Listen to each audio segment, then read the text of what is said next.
할렐루야. 오늘 경청하시는 하나님이라는 제목을 가지고 여러분과 은혜의 말씀을 나누려고 합니다. 제가 설교를 시작하면서 꼭 이 말을 좀 하고 싶었어요. 이 말을 하지 않으면 화병이 생길 것 같아서 꼭 이 말씀을 드리고 싶습니다. 사랑하는 여러분, 하나님은 살아계십니다. 하나님은 살아서 지금 일하고 계시거든요. 살아서 역사하고 계십니다. 제가 왜 이 말을 여러분들에게 말씀드리냐면, 하나님이 죽었다고 말하는 사람들이 많이 있더라고요. 교회 개척해도 안 돼요, 하지 마세요, 개척하지 마세요, 개척 어리석은 짓을 하지 마세요 라는 분도 있고, 한국교회 부흥은 이제 끝났으니까 이제 좋은 시절 다 갔다고 하는 분들이 있더라고요. 근데 안타깝게 그분들이 믿음이 없는 분들이 아니더라고요. 믿음이 있는 분임에도 불구하고 그런 소리를 하셔서 화딱지가 나는데 같이 싸울 수는 없고, 제가 마음에 등어리가 졌는데 이 설교를 하면서 여러분들의 다 이렇게 풀어내야 마음의 평안을 찾고 설교를 할 수 있을 것 같아서 여러분에게 이 말씀드립니다. 할렐루야. 하나님은 살아계셔요. 여러분 믿으시죠? 그렇기 때문에 이 자리에 여러분 나오신 거죠. 사랑하는 여러분, 기독교는 죽음의 종교가 아닙니다. 살아있는 생명의 종교죠. 믿으세요? 살리는 종교가 기독교라는 거예요. 여타 종교도 나름 주장하는 논리가 있겠지만, 생명의 주님, 그 예수님이 오셔서 죽은 자를 살리신, 죽음의 강에서 생명의 강으로 바꾸시는 살리는 종교, 생명의 종교, 그게 기독교입니다. 엄밀히 따지면 종교로 분류할 수 없는 진리이기 때문에 기독교는 살리는 생명입니다. 오늘 하나님께서 여러분 가운데 계셔서 여러분을 살리기를 원하신다는 거예요. 그 하나님의 소원하심이 여러분들 가운데 임하기를 원합니다. 살아계신 하나님을 만나면 내가 어떻게 된다고요? 죽어가는 내가 살아난다고요. 오늘 그 은혜가 여러분의 삶에 충만하기를 원합니다. 여러분, 하나님 살아계시거든요. 꿈틀꿈틀 살아계셔요. 살아계신다는, 하나님이 살아계신다는 그 의미를 어떻게 여러분 받아들이시나요? 하나님이 살아계시고, 그건 다시 말씀드리면 하나님이 살아계셔서 사랑하는 아들, 딸과 모합하기를 원하신다는 거예요. 관계 맺기를 원하신다는 거예요. 그것이 살아있다는 증거예요. 하나님께 침묵하신 하나님이 아니라 살아서 사랑하는 아들아, 사랑하는 딸아, 까꿍 하면서 상호작용하기를 원해요. 너 마음이 힘든 게 있다면 나한테 말해봐. 너 지금 어떤 마음이니? 나 너의 마음을 좀 듣고 싶거든? 이러면서 상호작용하기를 원했어. 그래서 하나님이 살아계신 하나님이다. 내가 살아계신 하나님을 딱 붙잡을 때 내가 살아나는 것입니다. 살아있는 역동하는 신앙은 다른 것이 아니에요. 나는 지금 말라 비뚤어진 고목나무 같은데 누구를 딱 붙잡으면, 살아계신 하나님을 딱 붙잡으면 내가 살아서 역동하는 거예요. 그래서 하나님은 사랑이십니다, 하나님 살아계십니다 하면서 막 꽁충꽁충 뛰면서 찬양하는 거예요. 그것이 역동하는, 생동감 있는 살아있는 신앙인 줄 믿습니다. 살아계신 하나님과 인격적인 사귐과 누림을 통해서 여러분의 영혼육이 살아나는 놀라운 은혜가 있기를 원합니다. 여러분, 성경은 마지막 때가 가까이 왔다, 그러니 늘 깨어있으라 라고 말을 합니다. 그리고 마지막 때의 징조를 성경은 말하고 있죠. 저는 성경에서 말하는 마지막 때가 이미 시작하였고 도래되었다라고 저는 믿습니다. 그래서 더욱 성령 안에서 깨어있는 것이 절실히 필요하다라고 생각합니다. 정말 마지막 때를 살아가는 그리스도인들에게 필요한 것이 무엇이냐면, 영적 무엇이라고요? 분별력. 너무 현혹시키고 미혹해 하는 것들이, 미혹해 하는 영들이 많이 있거든요. 마지막 때이기 때문에. 그것은 다른 것이 아니라, 어떤 것이 진짜 영적 분별력의 기준이냐면, 내가 어떤 쪽을 택하는 것이 내가 살 길인지를 정확하게 기도하며 말씀 안에서 성령의 도우심을 구하고 분별한 후에 선택하는 것이 영적 분별력이 있다는 거예요. 기준은 딱 한 가지입니다. 내가 어떤 편을 택해야 내 영혼육이 살아나는지를 택하는 거예요. 여러분, 지금 예배를 택했습니까? 말씀 듣는 것을 택했습니까? 기도하기를 택했습니까? 그것이 여러분을 어떻게 하는 편이라고요? 살리는 편이기 때문에 여러분 잘 오신 거예요. 여러분 오늘 수지 맞으신 거예요. 그러니까 마지막 때 여러분이 영적 분별력을 가지고 판단할 수 있는 한 가지 기준은 내가 이렇게 하는 것이 내가 육신뿐만 아니라 영혼, 전인격적으로 내가 살아나는 것인지를 잘 분별하고 그 편을 택하는 것이 그렇기 때문에 몸이 피곤해도 이 예배 자리에 나와서 말씀 듣고 기도하고 찬양하는 거예요. 왜? 그럴 때 내가 살아나는 것이기 때문에 사랑하는 여러분, 영적 분별력을 가지는 마지막 때를 살아가는 믿음의 성도들 모두가 되기를 원합니다. 저는 마지막 징조를 성경에서 이런저런 이야기로 많이 이야기했는데 저는 마지막 때가 가까울수록 이런 사람은 많고 이런 사람은 적다라고 말씀드리고 싶어요. 어떤 사람을 말할까요? 말 많이 하는 사람은 많아지고 듣는 사람은 없어진다는 거예요. 제 말이 좀 이해가 되나요? 마지막 때를 살아가는 사람들은 자기가 잘났다고 내팔 뚫다고 막 말을 많이 하는데 남의 이야기, 남의 고통에 정말 진심 어린 귀 기울여지는 사람이 없는 것 같아요. 그게 아마 마지막 때의 징조가 아닌가라고 저는 나름 생각합니다. 마지막 때가 가까이 올수록 듣기를 속히 하고 성내기를 더디하고 말하기를 더디하는. 제가 잘못했네요.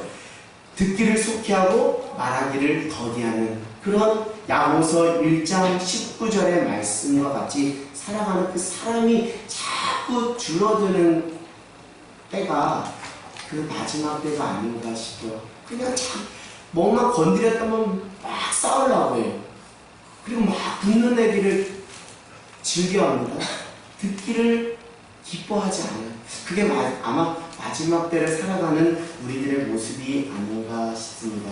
신앙적으로 적용해보면 하나님한테 막 요구는 많이 하나님 이것도 해주시고 저것도 해주시고 라고 요구는 많이 하는데 하나님 앞에서 자기를 부인하는 사람이 자꾸 줄어드는 것 같아요. 인간적인 관계적인 부분에서 보면 자기 말만 빽 하고 남의 얘기에 귀 기울이면 공감해주는 사람이 별로 없는 것 같아요. 그게 마지막 때를 살아가는 우리들의 모습이 아닌가 생각합니다. 사랑하는 여러분, 우리의 신앙이 이 세상과 세태가 어쩌다 이렇게 됐는지 정말 목회자로서 속이 상할 때가 한두 번이 아닙니다. 그래서 사람들이 이제는 이런 말을 아주 서슴없이 해요. 정말 믿을 사람 한 사람도 없다. 좀 세게 발언하면 정말 믿을 놈 한 놈도 없다. 이렇게 말하기도 해요. 정말 속 시원하게 나의 이야기를 들어줄 사람이 없구나라고 하소연을 하는 것을 보게 됩니다. 저는 요즘 돌아가는 세상과 정치판을 보면서 성경에 이런 구절이 딱 떠올라요. 로마서 3장 10절 의인은 없나니 하나도 없다. 진짜 없어요. 의인이 없어요. 정치판에서도 막 자기 잘났다고 하는데 그 사람조차도 죄인에 불과하거든요. 세상에서 내가 선하다라고 말하는 그 사람조차도 또 자기도 죄인의 틀림이 없거든요. 자기 잘난 맛에 살면서 다른 사람을 손가락질하면서 자기가 마치 의인력 떨고 다니지만 그 모습조차 하나님 앞에서는 그저 추악한 죄인의 모습에 불과하다는 것이죠. 정말 믿을 만한 구석이 있는 사람이 좀 없는 것 같습니다. 내 이야기 진실하게 들어줄 만한 사람을 찾기 어려운 시대인 것 같아요. 근데 여러분, 이러한 모습이 비단 오늘날의 모습은 아니었다는 것이죠. 우리가 함께 나누는 미가 선지자가 활동했던 시대도 여전히 이런 모습이 있었다는 것이죠. 남유다의 어떤 부패한 모습들이 여전히 있었다는 것이죠. 그 상황들이 미가서 7장 1절에서 6절에 나와 있어요. 그래서 우리 같이 한번 교독하도록 하겠습니다. 제가 먼저 읽겠습니다. 재앙이로다. 나여 나는 여름 과일을 딴 후와 포도를 거둔 후 갓이어 먹을 포도송이가 없어서 내 마음에 사모하는 처음 익은 무화과가 없도다. 경건한 자가 산에서 떨어졌고 정직한 자가 사람들 가운데 없도다. 우리가 그를 위하고 회복하며 이 눈물로 그들을 찾아가고 두 손으로 악을 부지런히 행하는도다. 그 지도자와 재판관은 뇌물을 구하며 권세자는 자기 마음의 욕심을 말하며 그들이 서로 결합하니 그들의 가장 선한 자도 가셨고 가장 비판한 자도 그들의 우탈보다 더하더라. 그들의 하수들에 닳고 그들 가운데 형벌에 다니는 것이니 이제는 그들이 요란하리로다. 너희는 이웃을 믿지 말며 친구를 의지하지 말며 내 품에 누운 여인에게라도 내 입의 문을 죽일지어다. 아들이 아버지를 시험하며 딸이 어머니를 대적하며 며느리가 시어머니를 대적하리니 사람의 원수가 곧 자기의 추한 사람이니라. 아멘. 여기 미가서 7장 1절에서 6절 말씀 보니까 참 그 미가 선지자가 활동했던 남유다의 그 부패상이 여실히 드러나는 것이죠. 오늘날의 모습과 전혀 차이가 없는 것이죠. 그러니까 미가 선지자가 살아가는 그 시대에도 미가 선지자가 매우 안타까웠던 거예요. 정말 믿을 만한 사람 어디 없나? 신실한 사람 없나? 라면서 그 한 사람 찾기가 너무 어려웠다는 거예요. 이 말씀 다 읽어보면 알겠지만 서로가 서로를 속이고 불의한 모습만 연출되는 것이죠. 그래서 미가서 7장 5절의 표현을 빌리면 서로 믿지도 말고 말도 하지 말라고 합니다. 7장 5절 너희는 이웃을 믿지 말며 친구를 의지하지 말며 내 품에 누운 여인에게라도 내 입에 문을 지킬지어다. 서로 믿지 말라. 서로 불신이 팽배한 것이죠. 오죽하면 7장 6절 끝에 사람의 원수가 곧 자기 집안 사람이다 라고까지 하고 있어요. 7장 6절 아들이 아버지를 멸시하며 딸이 어머니를 대적하며 며느리가 시어머니를 대적하리니 사람의 원수가 곧 자기의 집안 사람이로다 라는 그런 표현이 있습니다. 그러니까 원수가 자기 집안에 있다는 것이죠. 그래서 파생된 말이 있습니다. 여성분들, 우리 아내분들이 남편을 뭐라고 부르죠? 두 글자로 왼수. 근데 여기서 다 나온 거예요. 왼수. 저도 왼수 1인 중에 한 사람입니다. 그러니까 아내분들이 이 왼수, 그러니까 왼수가 저기 멀리 있는 게 아니라 어디에 있다고요? 한 집안에서 이불 덮고 자는 남편이 왼수라는 거예요. 우스갯소리지만 참 안타까운 현실입니다. 마지막 때를 살아가는 삶의 징조라고 해도 과언이 아니겠죠. 제가 여러분에게 최대한 재밌게 우습게 이야기하지만 전체적인 미가서 7장 1절에서 6절의 표현 그리고 제가 지금까지 말했던 모든 내용들의 느낌이 어떤가요? 조금은 무겁고 또 조금은 절망적인 것 같습니다. 아이고, 그래 믿을 사람 하나도 없다. 가족도 믿을 수 없다. 왜냐하면 원수가 가족 안에 있다고 하니까 서로가 서로를 속이고 강자가 약자를 억압하는 세상 정말 믿고 존경했던 사람이 한순간에 무너지는 걸 보면서 사람에 대한 실망과 원망 정말 살만한 세상이라기보다는 살기 힘든 세상을 살고 있다라고 제가 주저리 이야기했는지도 모릅니다. 그러면 우리는 다 망하는 것이고 다 살기 힘든 것이니까 살지 말아야 하는 걸까요? 다 포기하고 다 하지 말아야 되는 걸까요? 절대 그럴 수 없다는 것이죠.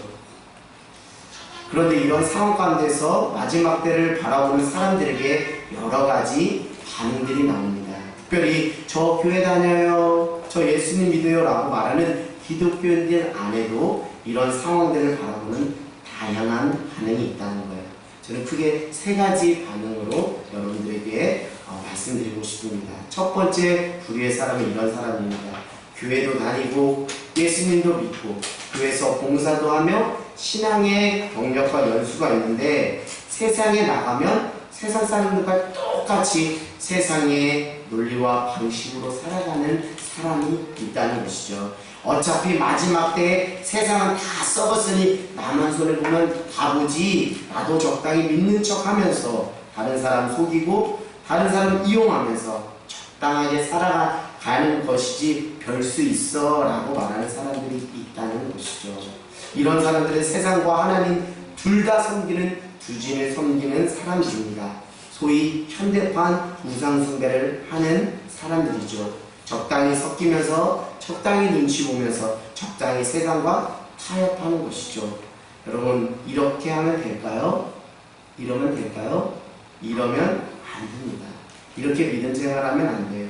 우리 함께 고백하시자. 이러면 안 돼요. 자, 우리 같이 고백하겠습니다. 시작. 이러면 안 돼요. 네, 이러면 안 돼요. 마지막 때라고 다 썩었다고 우리까지 다 썩어서 문드러지면 안 돼. 이러면 안 돼요. 두 주인을 섬기면 안 돼요. 아멘. 두 번째 부류의 사람은 이미 세상은 다 썩었으니까 세상 사람들과 섞이지 말고 우리끼리 모여서 신앙생활 합시다. 세상을 등지고 산으로 들어가는 사람들이 있어요. 본인들 스스로는 우리는 은혜를 사모하는 은혜파입니다. 우리는 거룩한 무리입니다. 우리는 세상과 짝갈 수 없고 두 주인을 섬길 수 없습니다. 라고 말하죠. 여러분, 이런 신앙이 괜찮은 걸까요? 이러면 안 되는 거죠. 우리 다 같이 고백할까요? 이러면 안 돼요. 자, 시작. 이러면 안 돼요. 네, 이러면 안 되는 거죠. 자, 세상에 이런 말이 있습니다. 그러면 소는 누가 키웁니까? 이런 말 있죠. 네. 여러분, 이렇게 신앙생활하면 죽어가는 영혼은 누가 구한다는 것이죠? 가서 제자 삼으라는 주님의 명령 앞에 그 사명을 감당할 사람이 있어야 하는데, 이렇게 신앙생활하면 누가 그 사명을 감당할 수 있겠습니까? 하나님은 우리가 세상을 품고 세상을 주께로 인도하라고 하셨지 세상을 등지고 분리되어 살라고 말씀하지 않았어요. 그래서 이렇게 살면 안 돼요. 마지막 때가 가까웠어요. 이렇게 사는 사람들이 많이 있어요. 이렇게 살면 안 돼요. 세 번째 부류의 사람은 이런 사람입니다. 세상이 아무리 썩었고 마지막 때가 가까웠고 믿을 사람이 하나도 없다 하여도 여전히 믿음을 가지고 세상에 나가 믿음으로 당당하게 살아가는 사람입니다. 다니엘이 하나님께 뜻을 정했던 것처럼 하나님께 뜻을 정하고 자신이 처한 곳에서 소금으로 녹아지고 빛으로 비추는 역할을 하는 사람이죠.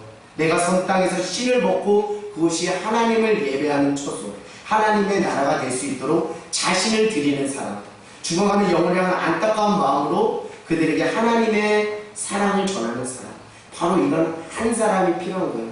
어느 때요? 지금 바로 마지막 때를 살아가는 오늘날 이 한 사람이 필요한 거예요. 우리 다 같이 고백합시다. 이런 사람이 필요합니다. 시작. 이런 사람이 필요합니다. 내가 이런 사람 되기 원합니다.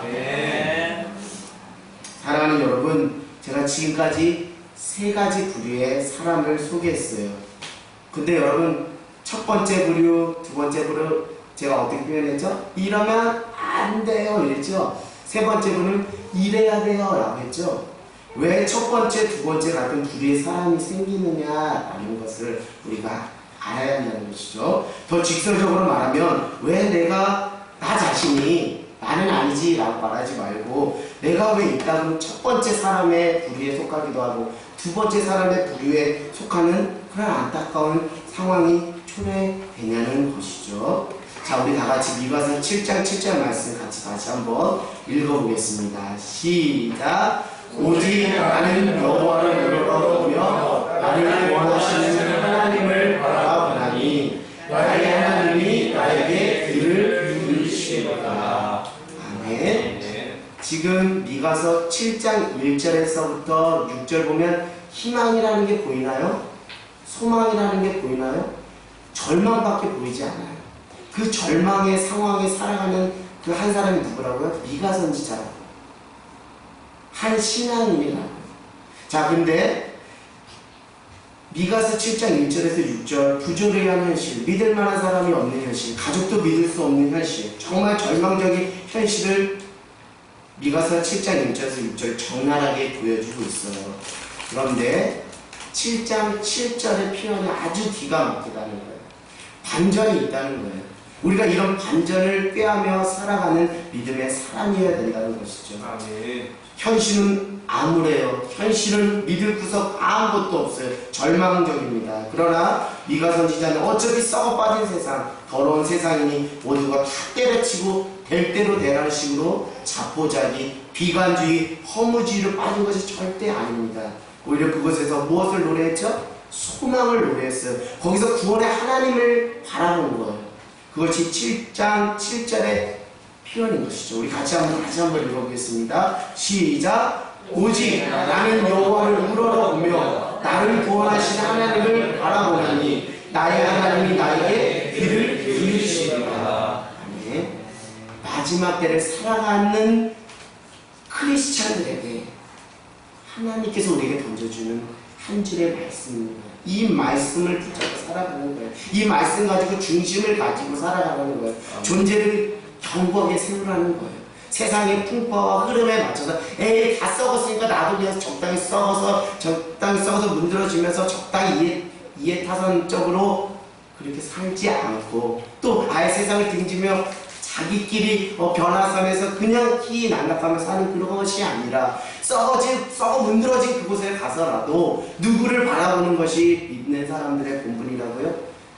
구원의 하나님, 죽어가는 것을 생명으로 바꾸시는 그 하나님, 그 하나님을 찾고 부르짖는 사람이 믿는 그리스도의 참된 모습이라고 마지막 때를 살아가는 그리스도인 우리에게 이야기하고 있는 것이죠. 제가 방금 전에 했던 질문으로 다시 돌아갈까 합니다. 사랑하는 여러분, 지금까지 제가 세 가지 부류의 사람을 소개했어요. 그런데 왜 첫 번째, 두 번째 같은 부류의 사람들이 생기냐라고 제가 여러분들에게 말씀드렸어요. 더 직설적으로 말하면 내가 왜 이따금 첫 번째 또는 두 번째 부류에 속하는 사람이 되는 안타까움이 있을까요? 여러분 왜 그렇다고 생각합니까? 왜 첫 번째 또는 두 번째 부류에 우리가 속하는 안타까움이 있다고 봅니까? 그것은 하나님이 나의 구원, 나의 소망이 되신다는 믿음이 없기 때문이에요. 그러니까 믿음의 문제인 것입니다. 환경과 세상이 썩은 그것이 문제가 아니라 내가 하나님을 나의 구원주, 나의 소망으로 내가 붙잡고 믿지 않기 때문에 거기서 그 내 믿음이 흔들려져 버렸기 때문에 내가 세상과 적당히 타협하는 사람으로 머물기도 하고 아예 그냥 믿는 사람끼리 그냥 세상을 등지고 산으로 들어가는 경우가 생긴다는 것이죠. 즉 나의 구원에 하나님께 소망을 두고 하나님을 바라보지 않았기 때문입니다. 더 구체적으로 미가서 7장 7절의 표현을 빌려서 말씀드리면 하나님께서 나의 기도를 들어주신다는 믿음이 없기 때문입니다. 하나님이 지금 나의 소리에 귀 기울이신다는 그 믿음이 없기 때문이에요. 7장 7절 나의 하나님이 나에게 귀를 기울이시리라. 이 믿음이 없기 때문에 첫 번째 부류에도 갔다가 또 두 번째 부류에도 가는 것이죠.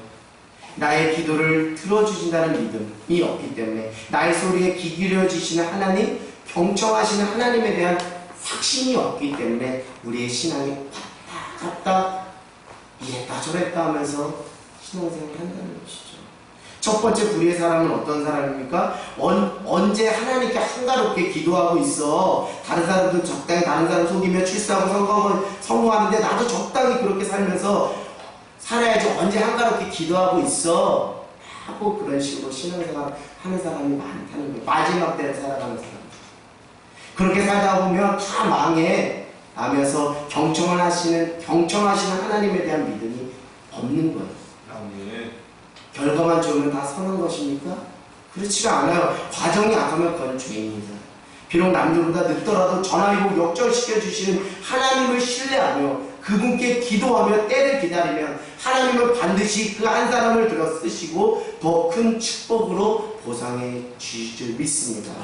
이 믿음이 흔들려 버리는 거예요. 언제 한가롭게 기도하고 있어. 다른 사람처럼 나도 적당히 속이면서 해야지 출세하고 성공하지. 직장 생활하다 보면 이런 유혹 한두 번 오는 것이 아닙니다.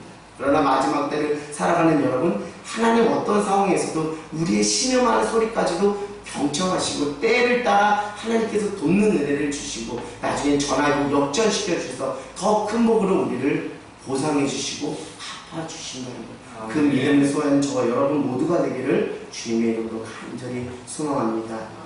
두 번째 부류의 사람은 세상 사람들하고 섞이다 보면 내 믿음이 변질되고 오히려 근심 걱정이 많아져서 기도에 전심전력할 수 없고 기도가 막힐 수 있으니 아싸리 세상과 떨어진 곳에 가서 깊이 있게 충분히 기도한 편이 낫다는 것이죠.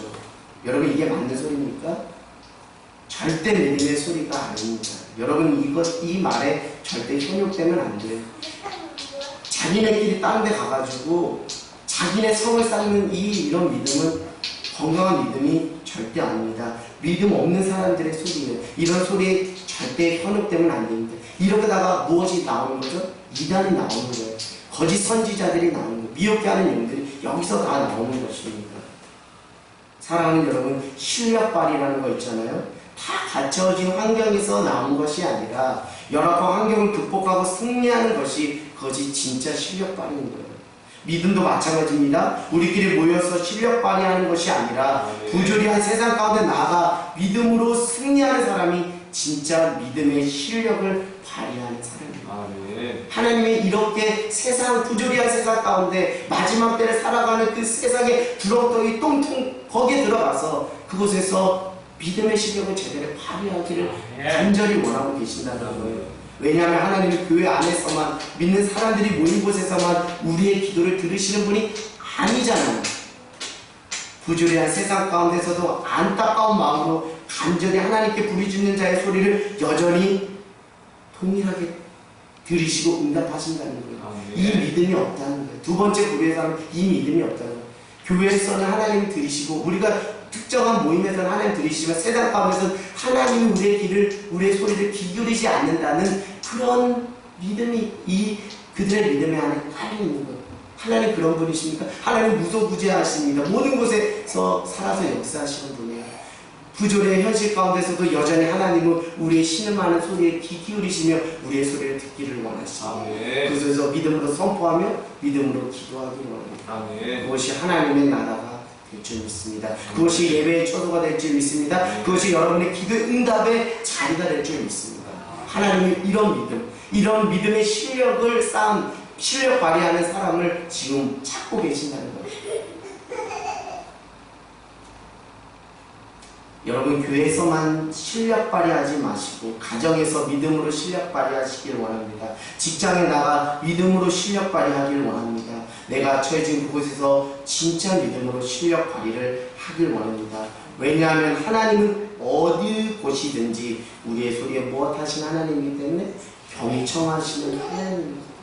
그러니까 여러분의 직장을 기도의 처소로 삼으시고 여러분의 가정을 기도의 처소로 삼아보세요. 여러분의 사업장을 기도의 처소로 삼아보세요. 그곳에서도 하나님 동일하게 우리의 소리에 경청하시고 들으십니다. 그 믿음이 마지막 때를 살아가는 우리에게 정말 절실히 필요하다라고 미가서 7장 7절은 우리에게 말하고 있는 것이죠. 이제 우리는 오늘 말씀을 통해 이제 깨달았습니다. 그것은 하나님은 우리가 어디에 있든지 우리의 소리에 귀를 기울이신다는 거예요. 비록 세상에 믿을 만한 사람이 없고 내 이야기를 시원하게 할 수 있는 사람이 없다 할지라도 하나님은 우리의 있는 모습 그대로 우리를 안아주시고 우리의 소리를 들으시고 응답하신다는 거예요. 이 믿음을 회복하기를 바랍니다. 세상 탓, 환경 탓, 땀 탓하지 말고 이 믿음을 가지고 경청하신 하나님이 나와 함께 하신다는 그 믿음과 확신을 가지고 세상 가운데 나가 믿음의 실력을 제대로 하는 저와 여러분 모두가 되기를 원해요. 여러분 그러면 이제 아시겠죠? 믿음의 관점으로 문제를 어떻게 바라봐야 할지 결론이 나왔습니다.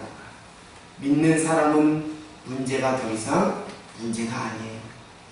같이 한번 고백할까요? 시작! 믿는 사람은 문제가 더 이상 문제가 아닙니다. 왜요? 그 문제 가운데 기도하는 소리를 들으신 누가 계시기 때문에 경청하신 하나님이 계시기 때문에 그 문제는 오히려 축복의 터닝 포인트가 될 수도 있다는 것이죠. 어떤 게 진짜 문제냐면 문제를 무엇으로 만들지 못하는 것, 기도 제목으로 만들지 않는 것이 문제라는 거예요. 문제가 산적해 있습니다. 근데 그것을 가지고 경청하신 하나님 앞에 쪼쪼쪼쪼 따라가서 주여 도와주세요 라고 이것을 기도 제목으로 바꾸지 않는 이것이 문제라는 거예요. 이게 문제라는 거예요. 홍해가 문제가 아니에요, 여러분. 홍해 앞에서 하나님 앞에 두 손 들고 무릎 꿇고 기도하지 않는 게 그게 문제예요. 그게 마지막 때를 살아가는 우리 크리스찬들에게 필요한 믿음이 바로 이것이에요. 홍해 앞에서 두 손 들고 무릎 하나님 저를 구원하여 주시고 저를 긍휼히 여겨 주시옵소서라고 기도하는 것이 필요하다니. 그렇지 않기 때문에 그게 문제라는 거예요. 사랑하는 여러분, 여러분의 처진 현실 속에 그저 부조리한 세상을 바라보며 신세 한탄, 세상 탓, 남 탓, 부모님 탓, 환경 탓만 하며 그저 주저앉지 말고 나의 소리를 경청해서 들으시는 하나님께 기도하는 믿음으로 자라길 소망합니다. 이제는 문제가 산적해 있어요? 문제거리로 두지 마시고 머리로 바꾸시는 저와 여러분이 되길 원합니다. 왜요? 하나님 우리의 기도를 들으시기 때문이죠. 그렇기 때문에 여러분 이 자리에 나오신 거 정말 잘했어요. 박수 쳐드립니다. 왜요? 이 시간 절대 낭비되는 시간이 아니라 하나님께 기도하면 하나님은 어떻게 하기 때문에 하나님께서 들으시기 때문에 이 시간은 절대 낭비되는 시간이 아니라 우리의 기도를 들으시는 하나님의 구원의 은혜를 체험하는 놀라운 은혜의 시간인 줄 믿습니다. 사랑하는 여러분, 우리가 언제 구원의 은혜를 경험할 수 있을까요? 문제보다 크신 하나님, 나의 문제를 기도 제목으로 가지고 나아가 기도하는 소리를 들으시는 하나님을 바라보며 구원의 은혜를 구하는 자에게 하나님은 구원의 은혜를 허락해 주십니다. 매 순간 나의 신음하는 작은 소리 하나까지도 외면하지 않으시고 들으시는 하나님께 소망을 두며 살아갈 때 우리의 삶이 날마다 하루하루 하나님의 구원의 은혜로 충만하게 될 줄 믿습니다. 끝으로 이 말씀 여러분들에게 힘있게 선포하며 말씀을 마칠까 합니다. 하나님은 지금도 살아계셔서 나의 기도를 들어주십니다. 아멘. 우리 한번 다시 고백합시다. 하나님은 지금도 살아계셔서 나의 기도를 들어주십니다. 아멘.